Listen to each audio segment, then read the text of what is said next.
Hey guys, welcome back to Lights Camera Reactions and welcome back to Remembering 9/11. So I hope you guys have enjoyed all the videos I have posted all week. This is the last video of the week dedicated to September 11th, 2001. I hope that you guys have caught every single one. I hope everyone is enjoying this content, and let me know if there's any other content you would like me to react to. I could go into some deep dives on 9/11 if you guys would like me to. If not, this is probably the last video until maybe next year that I post about 9/11. So today's video is called 9/11 Survivor Describes Her Escape from the 95th Floor. This should be very interesting. And this is by Florian Ellisner. I don't know if I said that right. I'm awful with names, but I'll tag him down below because this is his video and I'm just reacting to it. This should be very interesting, hearing someone actually talk about that day and their experience and being in that building, especially on the 95th floor. I am so surprised that this woman survived, and I'm very interested to hear how she did it and how life has been for her after. I think this is going to be the first video that we have watched with a survivor coming out and talking. So like I said, I'm very interested. So let's go ahead and check it out.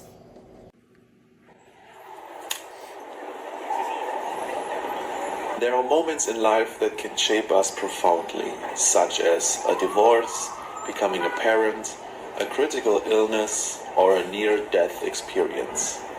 It's those moments that invite us to stop, pay attention, and take stock of our life, its meaning and purpose.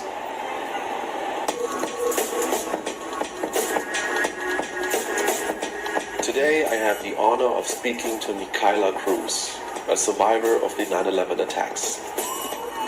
A couple of years ago I've seen a documentary from that particular day and stumbled across her story, which really captivated me. And for whatever reason I looked up her profile on LinkedIn and instantly connected with her. So 2 years later, as I was planning a trip to New York City, her story randomly popped up in my head again. And I don't know why, but I took a chance and asked her if she would be down to meet up for a video about her story. And to my surprise, she agreed.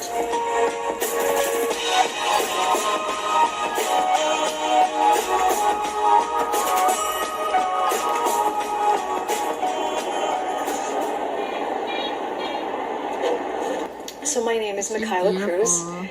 I am originally from New York City, and my background was finance, and so my background consisted of growing up in New York City, learning finance when I was a teenager, and that actually led me to having a job that was located in the World Trade Center. Well, she was young when that happened too. Look how young she looks. Can you share your experience of what happened on 9/11 and where you were at the time? Can you briefly? Sure. So, as many people know, that day had to be one of the most beautiful days in September in New York City. The sun was shining, it was nice and warm. And so I took the elevator to my floor, which is the 95th floor of the World Trade Center, Tower 2. When I got to the elevator, I went to my desk, put my briefcase and purse down, and a guy that I was dating called me and he said, "How's your workday going?" And I broke up with him a couple weeks before, so I said, "It's fine. I don't want to talk. I have to go." As soon as I hung up the phone, I heard the roar of an airplane engine, and then a boom, and then someone said a plane just hit Tower 1. This just in, you were looking at obviously a very disturbing live shot there. That is the World Trade Center, and we have unconfirmed reports this morning that a plane has crashed into one of the towers of the World Trade Center. CNN Center right now is just beginning to work on this story. I didn't know what to do. I remember grabbing my purse, grabbing my briefcase, and running towards the stairs. my coworker Lori, who I never spoke to, she was working on the other side of the floor, she grabbed me. She pulled me into the elevator. She said, "You're not taking the stairs." And I said, "But in an emergency, you take the stairs." She said, "No, come with me in the elevator." We descended to the 90th floor, and that's where the legal offices and everybody was. It was pandemonium. It was people were crying, people were screaming, and only one other person came into the elevator with us. The 78th floor was a main elevator bank of Tower 2, so that's where everybody ran towards the main elevator. Hundreds of people were pushing and shoving into these elevators, and I remember one person saying, "There's no more people, you can't come in, you can't come in." And usually... Yeah, I probably would have took the stairs. Like, just like she said, it probably would have been safer to take the stairs, because that second plane, I don't remember exactly, but it seemed like it came pretty quick after the first one. So I would have been taking the stairs, going as fast as I could, running down them. I know that's far up, 95 floors. That's a lot of floors to run down. But in that situation, it might have been better. Heck, with especially getting down to the 78th, and she's saying that's where the most of everybody was rushing to the elevators. I could just imagine how scared everyone was. And at least they had more of a warning than Tower 1, who didn't have any warning whatsoever. So I'm glad that they had somewhat of a heads up, because if not, there would have been way more people that passed from this situation. The descent from the 78th floor to the lobby, it would normally felt quick. It didn't feel like it was forever, but this time in that elevator, people were crying, people were shaking. I was shaking. We got to the lobby. My coworker Lori ran for Liberty Street, the other side of the World Trade Center. I walked the other way, and as soon as I got to the lobby, I saw one of my coworkers go into the elevator. I pulled her out and I said, "Don't go in there." Port Authority announced that there was nothing wrong with Tower 2, so everybody should be going back to work. That's what she heard, and that's why she walked into the elevator, and I pulled her out and said, They're trying to go back to work? Don't go in. Why? I walked out of the lobby, They should and all that's been when the told to go second home. plane went into Tower 2. That's crazy that they told him to go back to work. Wow, it just shows how much people are money hungry. These companies are money hungry.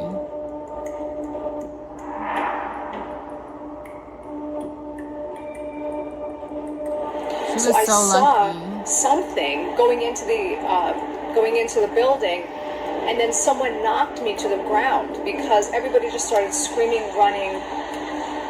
And my coworker Andrew was with me, and he said, "Let's go to South Street Seaport. That's the only place that we could find that's safe." Whenever I saw people on the street, a lot of them were crying. A lot of them were bloody. Like some of the people. I actually saw some people jump from the higher floor. So in my mind, I'm thinking that could have been a coworker. So walking, I thought, did I die too? I didn't know if I was dead or alive. Actually, Wow. I couldn't see the difference between death and living at that point. So I was like a zombie, pretty much just walking towards the South Street Seaport. And That's then sad. That's so all of a sad. sudden we heard another boom. The tower began to collapse. People started running towards the water because the way that it was collapsing, it looked like it was going to collapse on us, even though it was like a few blocks away. But obviously it did not fall, but the debris just came. I was covered in silver debris. I couldn't breathe. There was just, something was in my throat. That day just, I remember that day so vividly because it's so poignant in my life, and because I live here again, all of the memories are starting to come back. So that was the day when I came to my mother's house. She came home 15 minutes later. My whole family thought I was dead. Nobody can get in touch with me. My brother was actually planning my funeral because he thought that I was dead. Wow. Yeah. All right. Yeah. He didn't know. He saw the second plane collapse, the second tower collapse, and he was like, I have to plan her funeral. Yeah.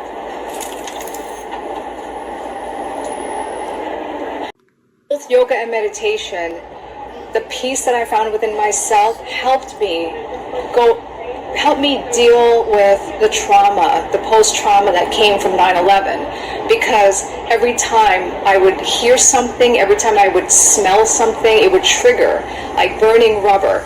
It would just give me a sense of, oh my gosh, like it's happening again. Yeah. But meditation, keeping me in the present moment, that actually helped me through every single time that I was dealing with a traumatic event or having the traumatic thoughts. So it was helpful. Okay, so meditation was basically the solution to you. Yes, because it was keeping my mind in the present. Yeah. And even though I know that happened, I'm safe right now. Okay. Yeah, I assume it's gotta be some sort of strange for you walking past where the towers once stood, right? I can imagine. Yes. Going to the memorial is something I don't do unless there's someone in my family who's visiting from out of state or out of the country. They want to come because they want to see basically what I went through. They want to get a glimpse. They want to feel at least what I felt with my friends. And and it's painful because I show them the names of my friends who passed away. And that's very painful for me, because these people, I went skiing with them. These people, I hung out with them after work. They were my good friends. And to see them gone within a second, and then your life just changes. So I won't go to the Freedom Tower. My best friend is also a 9/11 survivor, and she won't go either. We just have a thing where we know that the World Trade Center was there. That was our workplace. The Freedom Tower is just another building, but the memorial is what's most important to us. The one thing that I remember saying to myself after 9/11 is that not one opportunity that was going to come at me, I was not going to open that door. So if I was offered to start training people on how to sell to real estate agents. In doing that, I realized, wait a minute, I can make a business out of speaking to people, and that's how I became a keynote speaker. A lot of my speeches were about 9/11, but it was also about empowerment and living in the moment. And that actually prompted me to start writing. And so the writing came about with the co-author of my book saying, we should write a book about your experience. And that's how that came about. The yoga teaching, I just wanted to I wanted to provide a service to others with something that I was knowledgeable about. And that's how teaching yoga came into play, because I've been practicing for so long. I wanted to share my knowledge with others. And in my darkest moments, I found that teaching yoga takes everything away from my own hurt and using my ability to share my knowledge with others as a gift. My message is that in our lives, at some point, we can experience our own 9/11. We can experience so much loss in our lives. It could be a loss of a job, loss of a loved one, loss of something, and you feel so dead inside.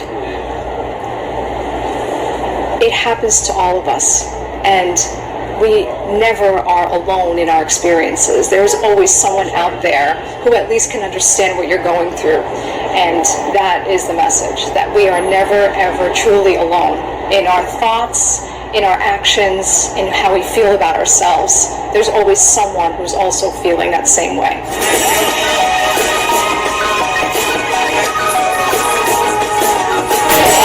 So I really liked this video. I liked hearing someone speak about their experience, and it's crazy that she was in the second building, like the second tower, and like I said, I could imagine how many lives would have been lost if the first tower didn't get hit first and they didn't have all that time to evacuate the building. But it does, like, my mind is blown and I'm completely shocked and don't understand why they told them to go back to work. Like, a plane, a whole airplane just crashed into the building right next to us.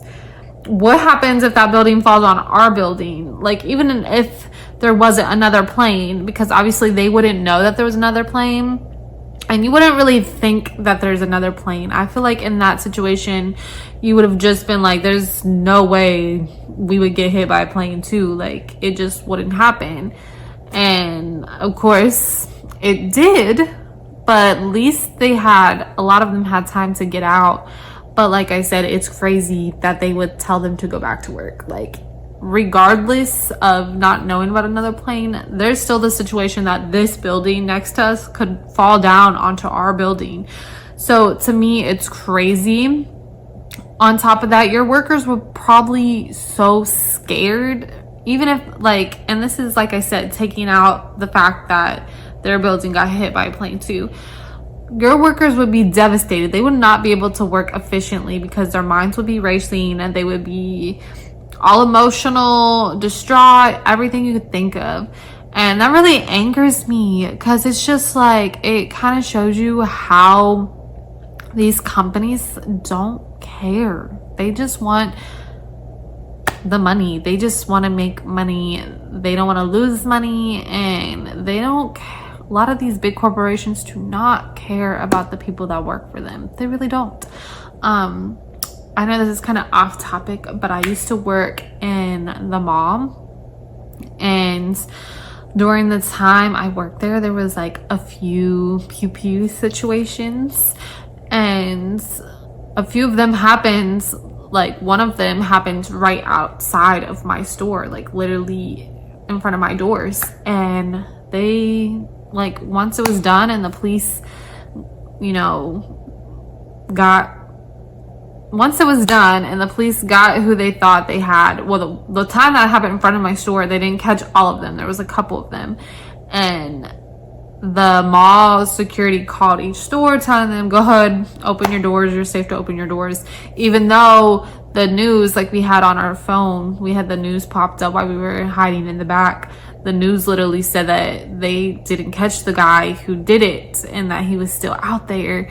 So it was really scary because then we open our doors, mind you, me and the store across from me, and there was another store, us three, like, because all of our doors are glass, us three saw the guy who was the perpetrator, and he literally had hidden into a store, like 2 stores down from us, and while they were all hiding and locked in the store, he had changed his clothes.